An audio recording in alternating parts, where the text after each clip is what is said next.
हा आहे सह्याद्री, जिथे प्रत्येक डोंगर इतिहास सांगतो. ढगाळ लपलेला, पावसात नटलेला आणि आजही अभिमानाने उभा असलेला एक किल्ला, तो म्हणजे लोहगड.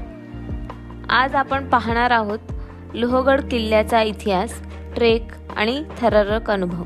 लोहगड किल्ला पुणे जिल्ह्यात लोणावळ्याजवळ वसलेला आहे. समुद्र सपाटीपासून सुमारे 1033 मीटर उंचीवर असलेला हा किल्ला म्हणजे स्वराज्याचा भक्कम आधारस्तंभ.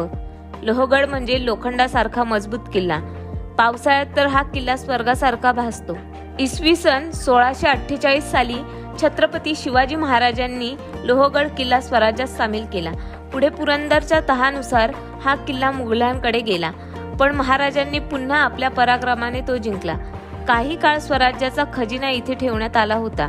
लोहगड म्हणजे फक्त किल्ला नाही, तो स्वराज्याचा साक्षीदार आहे. लोहगड ट्रेक सोपा असला तरी योग्य तयारी गरजेची आहे. चांगले ट्रेकिंग शूज, पाणी, रेनकोट आणि फर्स्ट एड सोबत ठेवा. पावसाळ्यात निसरडी वाट असते, त्यामुळे काळजी घ्या. लोहगड ट्रेकचा सर्वात लोकप्रिय मार्ग म्हणजे भाजेगाव. मलवली स्टेशनवर उतरून किंवा थेट गाडीने भाजेगावात पोहोचता येते. इथून सुमारे 45 ते 50 मिनिटात आपण किल्ल्यावर पोहोचतो. हा ट्रेक नवशिक्यांसाठी उत्तम आहे.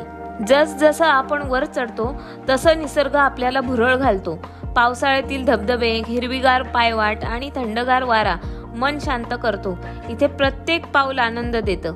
लोहगडावर पोहोचल्यावर आपल्याला मजबूत दरवाजे, पाण्याच्या टाक्या आणि प्राचीन वास्तू दिसतात.